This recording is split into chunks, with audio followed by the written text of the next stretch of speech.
Hello, I'm Dr. Anthony Wheeler, and I'm telling you everything that you need to know about pathology. What's going on in this cartoon here of the baby with the spinal column lesion? Yes, a neural tube defect, and we know that this is due to what most likely? Folate deficiency in utero, correct? Right. We'll be discussing this and much more in this topic on central nervous system developmental pathology. This is covered in your book, Medical School Pathology and Step 1 Review. Also check out the website for updated, more current, new material.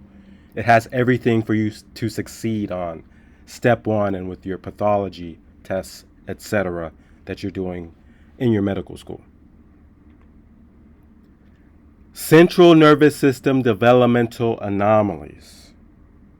Well, that is the incomplete closure of the neural tube, and that causes neural tube defects, like we can see here on the right. Speaking of folate deficiency, what do neutrophils look like in a folate deficient patient? Are they hyper or hypolobated? Hyper, correct, and that's technically more than 5 lobes. Vitamin B12 or folate deficiency can cause that.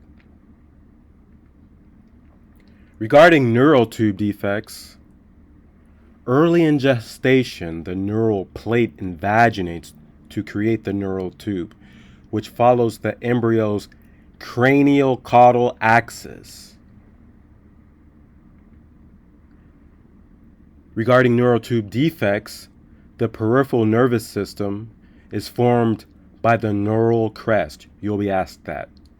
The peripheral nervous system is formed by the neural crest.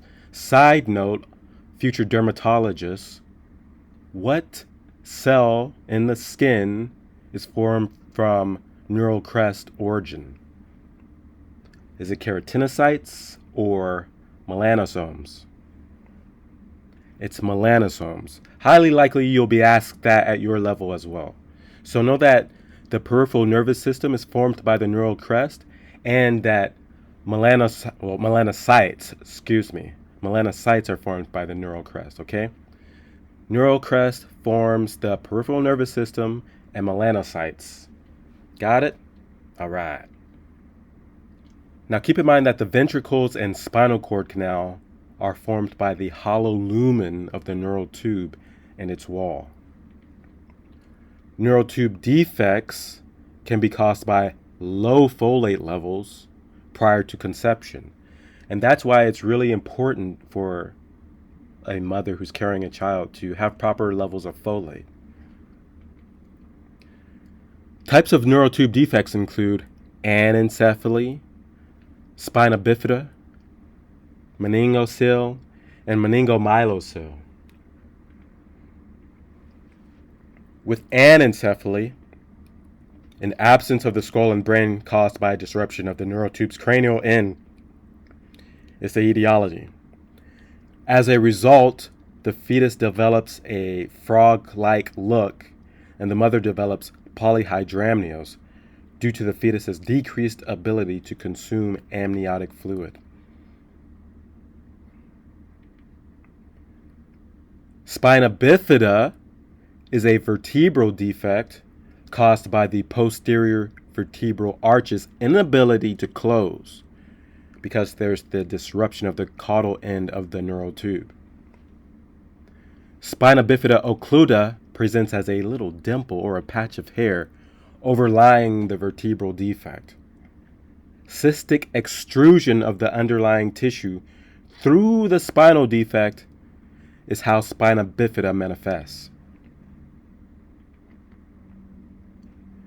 A meningocele is a congenital abnormality that is characterized by a sac that protrudes from the spinal column of the meninges. And a meningomyelocele is the protrusion of the meninges and spinal cord. And during prenatal care, high alpha-fetoprotein levels in the amniotic fluid and the mother's blood can be used to identify neural tube defects. Now let's talk about cerebral aqueduct stenosis. In order to understand this topic, you must first understand cerebrospinal fluid flow. So the cerebrospinal fluid, CSF, is produced by the choroid plexus that's lining the ventricles. And this flows from the lateral ventricles into the third ventricle via the interventricular foramen of Monro. It flows from the third ventricle into the fourth ventricle via the cerebral aqueduct, and flows from the fourth ventricle into the subarachnoid space via the foramina of Magendie and Luschka. To the right here, we have the skull of a patient who had some sort of cerebral aqueduct stenosis, causing buildup of CSF fluid, severely changing the shape of their skull.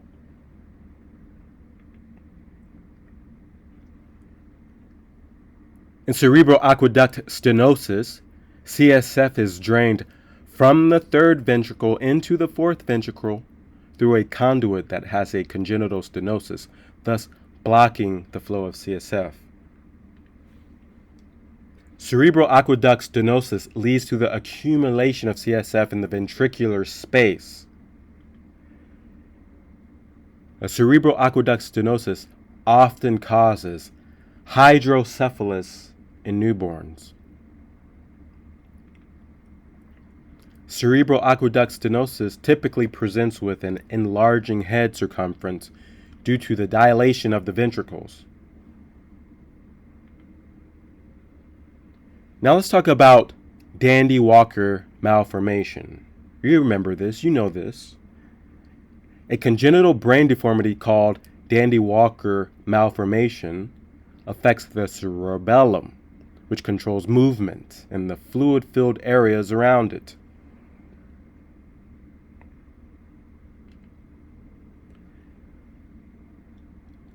Dandy-Walker malformations are congenital failures of the cerebellar vermis to develop.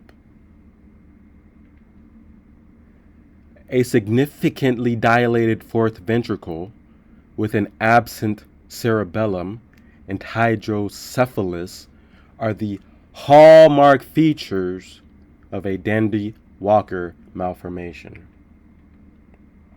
And here we have imaging of a patient with a Dandy-Walker malformation. Can you see the lesion?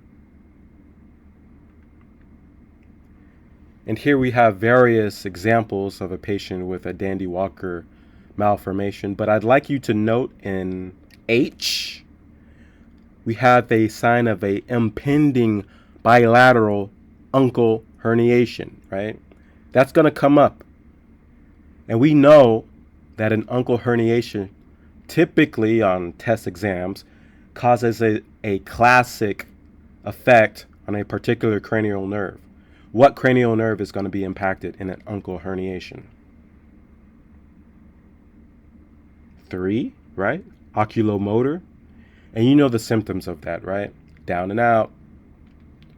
Now let's talk about an Arnold-Chiari malformation.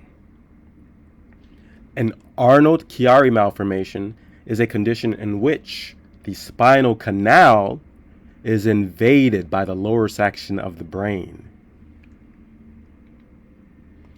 An Arnold-Chiari malformation is a foramen magnum-based congenital expansion of the cerebellar tonsils. Hydrocephalus may ensue and develop in an Arnold-Chiari malformation as a result of the CSF being obstructed. Arnold-Chiari malformation may present together with a Meningomyelocele or syringomyelia. And with that, you completed another highly tested presentation, right? You're doing such a great job.